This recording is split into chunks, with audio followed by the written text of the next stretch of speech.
Hello, everyone, and welcome back to another episode of a God Shift. I'm your host, Shayna Rattler. I'm so glad that you're here today, but just like every week, I have a favor to ask you before we get into the episode. So what I want you to do is I want you to take a screenshot wherever it is that you're listening to this episode. If it's on your phone, your tablet, your computer, take a screenshot. And then with that screenshot, I want you to post it on your social media.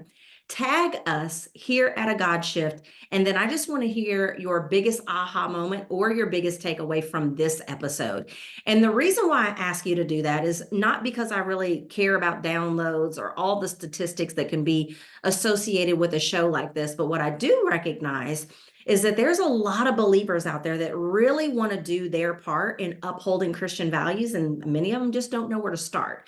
And so the more times that these episodes are shared, the more people that will be equipped with the tips and the strategies and the tools that are shared during these episodes. So I appreciate you in advance for being willing to share that. Well, once again, I'm excited about my guest. Y'all know I say that every week, but I find a different reason to be excited every time. And one of the reasons that I found to be extremely excited about the guest that I have for you all this week is because we found out before we started recording that we are part of the same member organization. We've never met in person, but we're part of the same member organization. And so that is super, super great. If you are a woman Christian author or speaker, I highly recommend that you would join Advanced Writers and Speakers Association, because that's the thing that we are a part of. But anyway, that's not why we're here. We're not here just to promote ASA. So here we go. My guest today is a national speaker, church planter, pastor's wife, and self-described Bible explainer who has spoken in 26 states and on 4 continents. A graduate of UCLA with a degree in interpersonal communications, she hosts the weekly That's Just What I Needed podcast, is the author of Seek, A Woman's Guide to Meeting God, Taming Your Family Zoo, and the Get Healthy Bible Study Series. And she's also a contributing author to the devotionals A Moment to Breathe and Arise Daily. A contributor to crosswalk.com, she has had several articles make the top 10 of the year list and has been on numerous television and radio shows and podcasts, including Focus on the Family Broadcast and Good Day Dallas. She's passionate about equipping others to know, love, and follow God in their real everyday lives. She wants to know, love, and follow God this way herself. She and her husband, JP, make their home in Southern California. I want to welcome to the show, Donna Jones. Thank you so much for having me. It's just an honor to be here. Yeah, so you're kind of an expert in this area of what we're going to be talking about today. As you all know who are listening to this podcast, maybe it's your first time, maybe you've listened to, a dozen podcasts this year, but the whole reason that this podcast exists is for 2 reasons. Number one, to learn how to uphold and protect the Christian values that we hold oh so ever near. And number 2, to mobilize other people to blaze that same trail.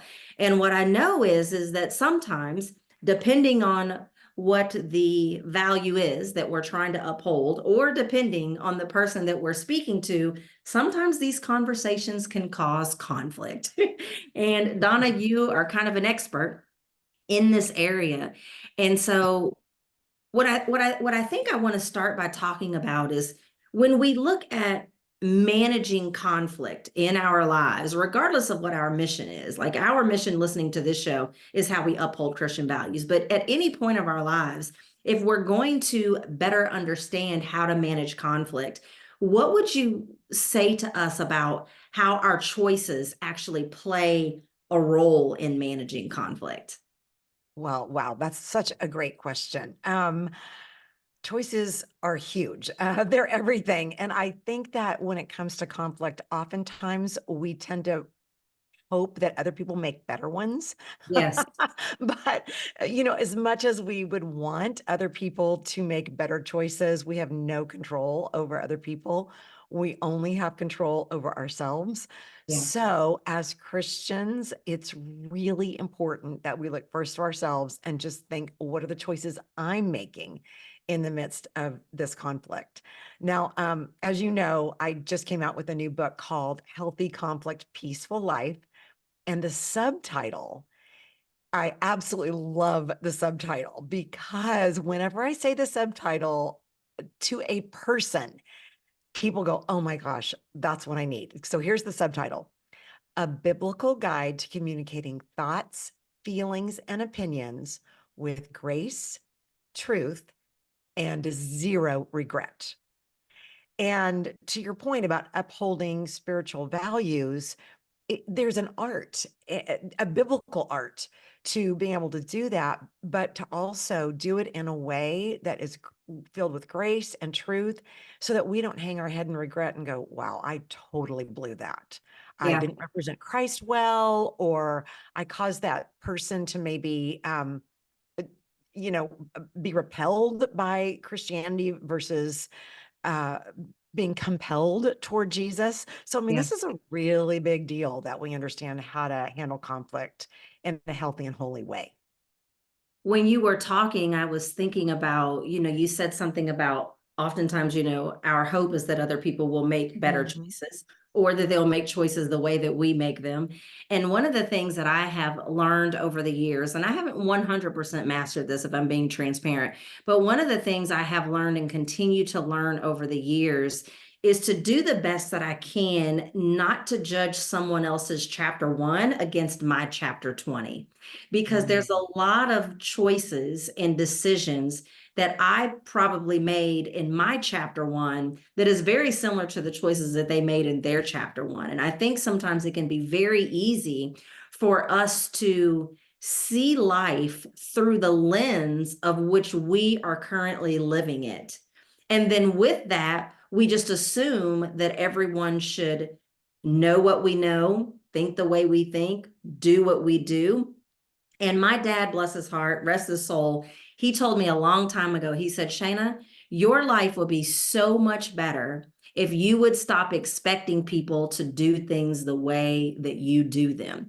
Now, obviously, if we're talking about what the Bible says, then, if I'm living according to what the Bible says, then obviously my hope would be that other people do that as well. But I think sometimes, especially if we're trying to have hard conversations, if we're trying to manage conflict, that the best that we can, that we need to try to view how this person is living based on what phase of their walk of God that they're at, not necessarily the one that we're at. Is there anything that you would add to that? Yeah, that is so good. I really love that because what you're really talking about is looking at your own perspective first and how you're viewing things. And I like to say that how we view things is as important as how we do things Right. because how we view things always determines how we do things. So if we're viewing things accurately, or we're viewing people accurately, we're viewing God accurately, it's gonna affect how we do things, right? And that's kind of what you're saying is be grace-filled in the way that you're viewing other people. And that will change then how you do things, how you handle other people, how you speak to them and relate to them. And that's huge. One of the things, and I don't even, this is not in the book, but as you were talking, it just came to my mind when one of my daughters was little, when I would put her to bed, I would say the same prayer over her every night. Now, you know how when you do things repetitively, sometimes you just kind of forget that you're doing them because you're just, You do you it go on autopilot. subconsciously. Yeah, exactly. It kind of goes on autopilot.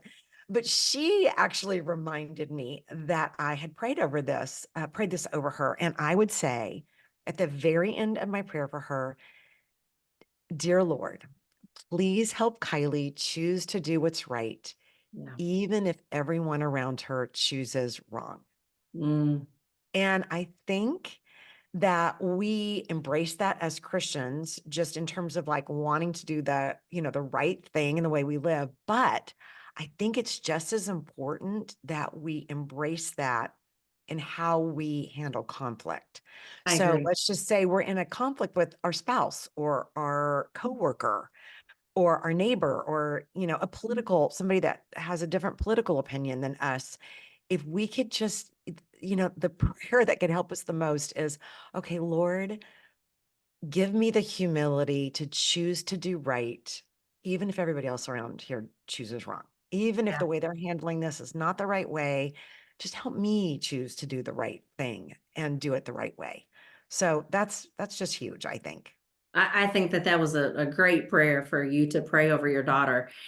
As we're having this conversation, I'm thinking about, you and I are both authors. You most recently wrote this book, and I don't gamble, but if I was a betting girl, I would bet that when you were writing this book, that you weren't only taking into consideration the things that you've researched, but you also were probably taking into consideration things that you had actually experienced Yeah, yourself yeah, as it comes, as it pertains to managing conflict. And so I would love, we're talking about, if it's understood that we're talking about things from a biblical perspective or mhm. with a biblical worldview. So I would love if you could share with us a time that you've actually had to navigate conflict where you had to keep your biblical worldview and your spirituality in mind, whether it's because you were defending your biblical worldview or if you were just like, I got to make sure that I remember that I'm God's girl when I'm managing Yeah.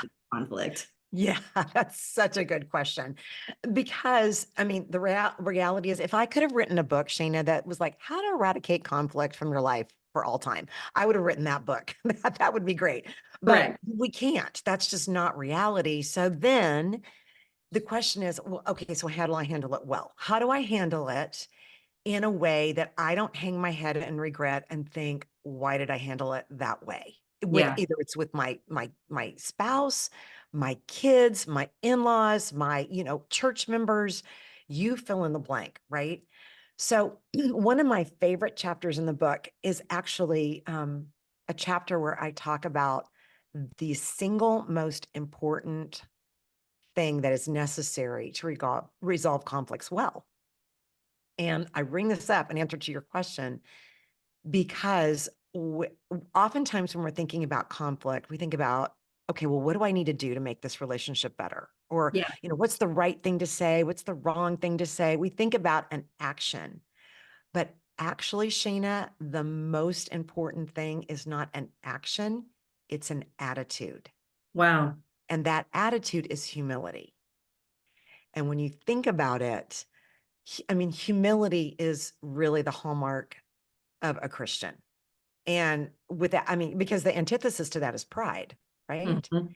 So and this is humility is so misunderstood because it's not, um, a no-brainer like good communication or common goals or conflict resolution skills. It's not. It's just so subtle, and it's also misunderstood because people often tether humility with humiliation, right? Mm, And so when they think about humble, they think about being a doormat. And they think, well, I don't want to be a doormat. Or correct. or they think I struggle with already, I feel like I'm a doormat. But here's what we need to understand. Humility does not make us a doormat for exploitation. It makes us a doorway for conversation.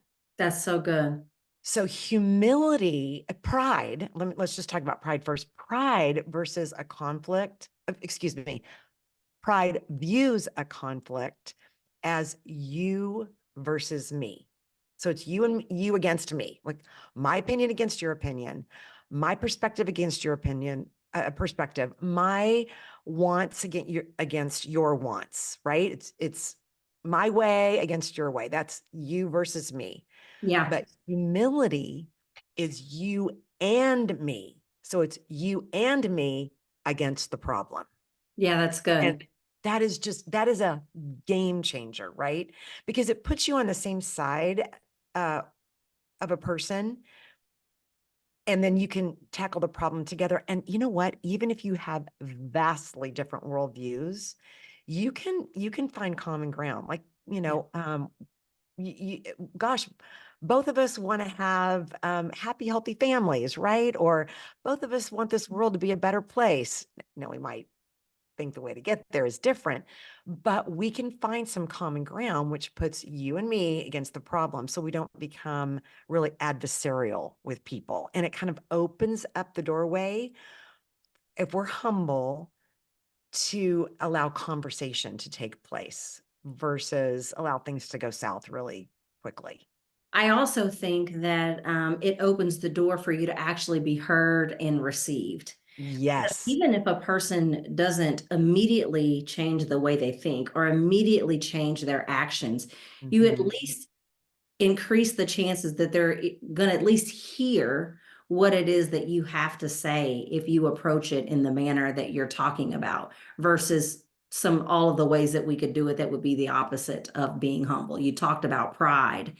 And yeah, I think that, if we stand a chance for anyone to ever change, they have to first hear what it is that we're saying and trust that we're not there to beat them down, to condemn them, to, obviously we want them to be convicted, but we don't want them to be condemned. Because if you say something that is going to immediately make them stop their ears up, then you may as well just go That's go exactly the other right. way. That's exactly right. Because it's falling on deaf ears. Correct. Exactly. You're so right about that. And Correct. one of the things that I talk about in the book, and to me, this is a game changer, um, is leading with listening. Mm, Now, you mentioned in the opening that I wrote a Bible study. I've written several Bible studies, but one of them that I wrote, I polled women about their listening skills and why it is, did they think they were good listeners? Did they not? What made it hard to listen? And interestingly, most women think, yeah, I'm a good listener. And then when they self-reflect, they realize, oh, no, I don't think I'm quite as good as I think I yeah. am, Yeah. because we tend to want to fix, we tend to want to dismiss, we tend to want to, say, I don't have time for that right now. We tend to want to get our opinion in next, or think we're thinking about what we're going to say, as a person's even talking, right? Yeah. And so what ends up happening is that the people that we're talking to, they don't feel understood or valued. And this goes back to your point, Shayna. And so when we listen to other people, then they feel valued, they feel respected, they feel understood, they feel loved. And Yeah. as a result, then they listen back. So Yeah. it's a win-win. That's so good. These tips are so good. So, Donna, we're going to take a quick break. And when we come back, we're going to drop some more nuggets from your knowledge base and probably from your book. We'll be right back. God is commissioning women leaders to uphold Christian values and change the course of history for his glory, and to mobilize other women to blaze the same trail. Want to know what type of kingdom leader you are and learn specific strategies to impact change based on your type? Find out by going to kingdomtrailblazerquiz.com right now. All right, welcome back. So we're talking about how we can manage conflict. And so Donna, we've talked a lot about, conversations, and you've talked about humility, the importance of humility. You've talked about the importance of, listening, like really, really listening, not listening to respond, but really listening to understand. And so, it goes without saying that if we're going to be having a conversation with someone because we're trying to uphold and protect our Christian values, that there may be times that we're having conversations with people that we disagree with. And so before we begin to bring this conversation to a close, what would be anything else that you might leave us with of how we can have hard, honest conversations if we're speaking with someone that we disagree with? Yeah, that's the question of the day, right? That's the question of the day. And there's so much about this in the book. And actually, I even have a free download on my website called How to Start a Hard Conversation in a Healthy and Holy Way. Yeah. So I will tell you, the first point on that free download is what not to say. And that is what people typically say. And that is, we need to talk. Oh, That that's is the single worst way you can start a hard conversation, because as all of us know, when somebody says that to us, what happens? Yeah. Immediately our brain goes to, oh no, like, what did I say? What did I do? This is going to be a bad conversation. And our defenses go up immediately. So when we are having to have a hard conversation, the thing to keep in mind is that you want to help people's defenses go down. Mm, So anything that you can do, like being humble, that helps somebody's defenses go down. Being a good listener, that helps somebody's defensive go down. You know, being on the same side, you and me against the problem, that helps someone's defenses go down. And when our defenses are down, then our receptiveness goes up. yes. So that is the key in terms of when you're having one of these conversations, just be attuned to, am I causing somebody's defenses to go up? Because Yeah. that's not going to go well. And that can be with anyone. Again, your spouse, your child, a coworker, anyone. And because, the point of conflict resolution is for two people to come to a mutually beneficial resolution Agreed. where it's a win for me and a win for you. So that's, that would be the ideal. I So think that's great. I love when people say, like, here's what not to do. You know what I mean? There's a lot of how-tos out here, but what not to do can sometimes be just as important. So it Donna, sure can. you It sure are can. a wealth of information in this area. And I could imagine that, if we talked for another hour, you would still be dropping these gems. So how can our audience follow you on social media? Yeah, I would love to connect with your listeners on social media. You can find me at Donna A. Jones. And of course, I have to have the A in there because there's 10 million Donna Joneses. So Donna A. Jones on Instagram. On Facebook, I'm at Donna Jones, speaker and author. And then you can find me on my website, which is donnajones.org. And you will find a lot of free resources. In fact, there is a quiz there where you can help determine your personal conflict style. And it will take you to a quick 2-minute little video where we talk about the pros of your conflict style and the cons of your conflict style, and just one thing that you can do to move forward in a healthier way so that you can manage your conflict better. And then, of course, the book, Healthy Conflict, Peaceful Life. You can find that everywhere books are sold.